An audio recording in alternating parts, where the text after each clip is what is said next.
The conversation of your life. Local, relevant, digital, and always on. America will hear my 2 cents. Elected to serve iHub radio listeners across the desert cities. He calls it as he sees it. Quick question. Now, here's Russ Betts. Someone answer him now! Welcome to the Russ Betts Show. I think you just heard him announce that, but hey, I like to say it. It sounds good. Russ Betts Show. Hey, who has their own show? We're here with co-host Joe McKee is joining us for the 2 hours, and yes, you heard that right. 2 hours, except if you're just tuning in to our regular 9 a.m. time, well, you missed the first lively hour. It was a good one. So, anyhow, welcome. We're here. We're moving on. We're covering more subjects, and one of them we're moving on to. We've got an author here with us today, joining us as a guest, who's now written a book called Taming the California High Desert. And it also it deals with two subjects, a pioneering woman named Hilda Gray and the pioneering of the cannabis industry in the Coachella Valley and Desert Hot Springs. And let me see if I can get this working. On the line with us is Bill Effinger. Bill, are you there? Yes, I am. Okay, I'm here. Wonderful. I got that to work. I'm sorry. I'm learning this new technology. Welcome to the Russ Betts Show. Welcome back, I should say. Yeah, thanks, Russ. I enjoyed it the last time and looking forward to a discussion this morning. So the last time we talked, you were at book number 28. It's all under New Century Publishing. And now you are got book number 29 under your belt. Just going to press. Is that correct? That's right. As a matter of fact, the entire manuscript has been uploaded to KDP and Amazon, and it's just sitting there waiting for the cover, which my granddaughter, Kelly Fox, a very talented graphic designer, she's done several covers for my books, and she's about to forward it, and that'll go up to KDP Amazon. And the book should be on the shelves within about 10 days. So when we were talking before, I had shared with you this, I don't know if we call it a manuscript, but an effort to get something started anyhow on about Hilda Gray, who was actually the very first settler in Desert Hot Springs. And then that kind of piqued your interest, and you took this and went much further with it to meld it into the pioneering of the cannabis industry, which also is at Desert Hot Springs first. And I'll just read it here. The pioneering spirit of the exploding, albeit controversial, cannabis industry is equally compelling. And you go into examples where they both have shown a can-do pioneering spirit. And certainly Hilda Gray had a can-do pioneering spirit when she settled in 1911 in this desert without air conditioning. Just incredible. So, can you give us a rundown on the book? Well, first of all, the purpose of the book was to give credit, historically forgotten, to Hilda Gray. Many of us believed for a long time that Cabot Yerxa was the actually first person. But due to the research that you and Dean Gray did, digging up all the background of Hilda Gray, which is an exceptional story, I just couldn't put it down as I started going through it and adding a few things here and there, and all of the information is so well produced in your research and Dean Gray's research. It was an easy task to get that part of the book all put together. But as I was doing it, as you mentioned, it's very clear that the DNA of Desert Hot Springs is in the pioneering spirit, because now with the burgeoning cannabis industry, it's put itself smack dab in the middle of the national effort on cannabis. And quite coincidentally, this month's issue of AARP Bulletin features a big article. Its cover picture is on cannabis. And it's quite interesting how rapidly, nationally, according to ARP, that the older generation is becoming one of the largest users of cannabis derivatives for health, pain relief, and all sorts of health issues that doctors aren't subscribing because it's still against federal law. But 33 states actively offer cannabis for health purposes. And going with the pioneering theme, it was back in 2013 that Desert Hot Springs made the first concerted effort to make it legal, and the very first legal manufacturing facility for recreational marijuana, not just medical, was right in Desert Hot Springs, which you detail in the book, Canndescent. Yes, and the CEO, I jotted down his name. I'm trying to think of what his name was. Oh, Adrian Sedlin. Yeah. And, my hat's off to anybody in the... I've done a lot of pioneering in my day, mostly involving in real estate development. But watching these guys jump in and just take this thing and move it the way it is moving, it's awe-inspiring. Well, it was 1911 that Hilda Gray sold her residential property up in Los Angeles and took up the effort to homestead 160 acres in Desert Hot Springs. And then 102 years later, an effort starts to pioneer this new industry across the country, here in California anyhow, and with the efforts of the city council to get this moving. And then, of course, Adrian Sedlin being the first person to actually get one going. So real interesting how long it takes. 100 years for all that to happen. It's just amazing. But it certainly accentuates the pioneering spirit of Desert Hot Springs. It's fascinating, the entire thing. And as I was adding to all the research you guys had done, I just found it amazing, all the information that we were able to put together, and the impact, the future impact that I see the cannabis industry having on Desert Hot Springs and the entire valley, for that matter. Now, you're up in Washington, but you took a drive through the city, and you have the unique ability to see the perspective of what was in the industrial area before, when you used to live in Desert Hot Springs, and what it looks like now. Did you notice any change? Loaded question. Leading question. Yeah. Major changes. And yes, you're right. We lived there for almost 5 years, and we had a beautiful home sitting way up high enough to where every evening we spent out on the front patio of our home, looking down into the valley and watching all the windmills turn. It's a lovely area, and growing by leaps and bounds. Best views in the Coachella Valley by far. I tell you what, the entire city has a view of that valley floor. I wanted to run down the timeline here on Hilda Gray quickly, just to give everybody a perspective, our listeners a perspective of where her life went. She was born in Cambridge, England in 1872, and then she immigrates from there in 1879 to America. Got the name of the ship. She came in and entered the U.S. in Louisiana, New Orleans, Louisiana. And then family got into cattle ranching. They're looking for something to do, so they start ranching cattle. And then she goes to Peabody College, Vanderbilt University. She graduates with a BA and a license as a teacher. She becomes a governess. In 1894, she's a teacher in Caryville, Texas. Takes up another position in 1896 to 1899 as a teacher. Then she heads off to Chicago to become a stenographer in a firm that basically deals with land title and a lot of other issues like that.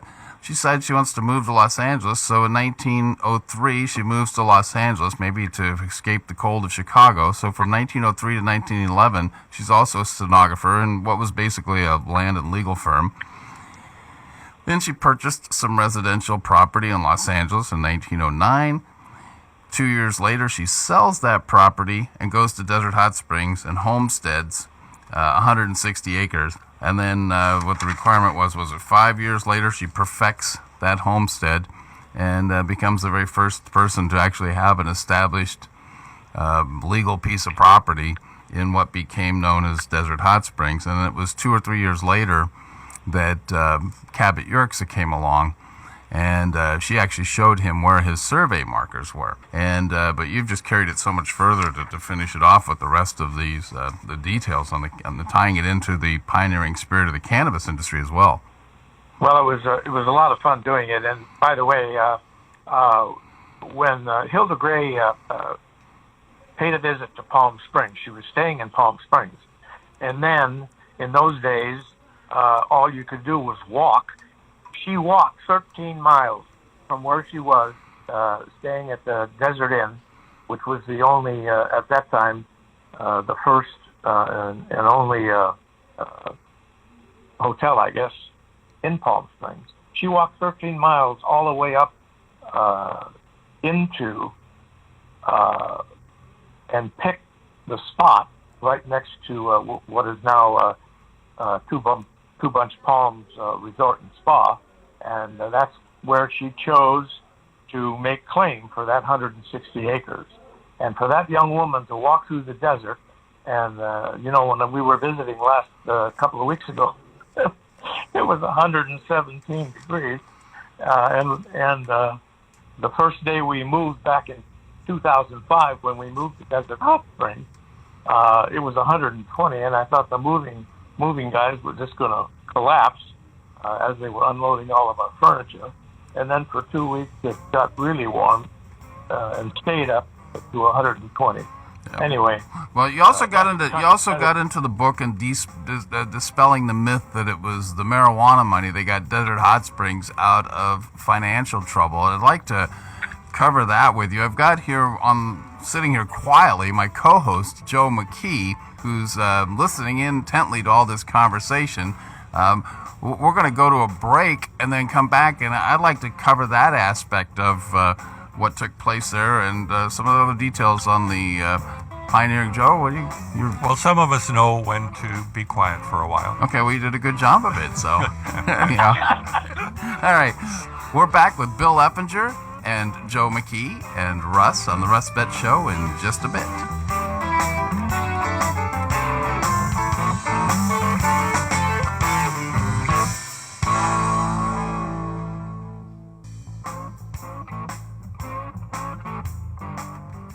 Read about it tomorrow. See it tonight. Hear it all day today. If it's happening in the Coachella Valley, it's front and center now on iHub Radio. And there it is. Now, here's Russ Betts. Okay, we're back. This is the Russ Betts Show here. We're talking about a book that's coming out called Taming the California High Desert, Pioneer Woman Hilda M Gray's Story and Pioneering the Cannabis Industry. And we have on here, it's a book out by New Century Publishing, and we've got Bill Effinger on the line with us, and we're also in the studio here, Joe McKee. Joe, jump into this one. What do we got going on this one? Well, I'm just amused by this whole thing because there's a little bit of controversy about this situation in that the people in Desert Hot Springs have been told so much about Cabot Yerxa, there's almost become a cult of Cabot Yerxa, to the exclusion of the other pioneers that came into Desert Hot Springs. It's true that Hilda Gray was there for only a shorter period of time because Cabot Yerxa came and went a few times, but then stayed until his death when he was building the Pueblo. But to feel like talking about Hilda Gray is somehow denigrating the myth of Cabot Yerxa in some people's eyes is one of the problems we have. We should be able to celebrate both. It shouldn't be an issue. I'm glad you brought that up because in my efforts to get some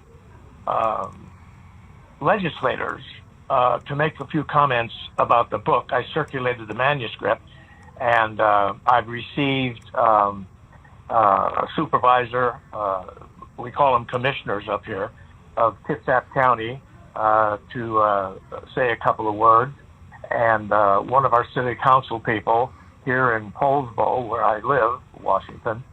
And so I made a call to Scott Mattis, the mayor of Desert Hot Springs, asking him if he would add a couple words. And it didn't take me more than about 30 seconds to recognize that he must be one of those people who don't like the fact that we're raising the issue of the very first pioneer to come into Desert Hot Springs, Hilda Gray. So I'm not sure whether I'm going to get anything from him or not, but I did send him the manuscript, and I'll wait and see what happens. It's very interesting controversy. It is interesting because Cabot Yerxa, among other things, was a good self-promoter also. I mean, he basically did a lot of things to make sure people understood everything that he did. But in newspaper articles, he wrote very clearly his Yes. affection or appreciation for Hilda Gray, noting he's the one who revealed that, hey, she's the one who showed me where my claim was. She was here, and he first one she met, and says, hey, I got this claim. And he says, oh, well, let me show you where it is. And she showed him his survey markers. She helped him find it. So to me, Yeah. I can't understand any type of controversy. If you've got a city that has two founders, a male and a female, that is something to celebrate. And especially in this day and age, I guess maybe women have a tougher time in this world than we think. I'm just astonished that this wouldn't be embraced, and maybe it will now that we've got this out with your efforts, Bill. Well, I'm hoping so, because I mean, it's incredible what she went through on her own, her life leading all the way up to where she ended up filing her claim is just absolutely amazing. And then to continue on in that hot desert and do the things she did, supporting many people that were coming after her and Cabot Yerxa. I mean, just an amazing story. And now we're in the era of feminism, and I make a note inside of the book that she's probably one of the original feminists doing what she was doing at such a young age, all alone. Just amazing. How many times you heard the saying, behind every great man is a great woman, except in this case, it was in front of every great man was a great woman. She was here first. It's just amazing to me. Yeah. So Joe was there with me when we went through these financial troubles, and he's seen the same stories that the marijuana money, the cannabis money, I guess I'm not supposed to use marijuana, a dirty word these days. The cannabis money is what dug city out of its trouble, and it didn't happen that way, did it, Joe? No, not at all. We had basically got the city back on the proper level before any cannabis money came in at all. We were not considering that to be money that was for sure going to be there. And because of that, we had to fix things and make sure we were going to be able to exist on the revenue streams we had coming in, not something that may come in the future, which was part of the problem in the initial meltdown. And we didn't borrow any money either, did we? No. And, everybody else said, hey, the way to get out of trouble is to borrow more money, which I think you took the view and I did, and the rest of the council did. No, that's just digging a deeper hole for yourself. Yeah, it's betting that in some ways things are going to just get better sometime soon. Well, Bill, Well, go ahead. I'm sorry to interrupt. I just want to mention that we have to put Canndescent up on the upper level of pioneers also, for them to have recognized that what they were going to be able to do. Fascinating to be able to work and showcase two fantastic pioneers, Hilda Gray and Adrian Sedlin, in the book. And the book should be on the shelves, available through Amazon and all their bookstore associate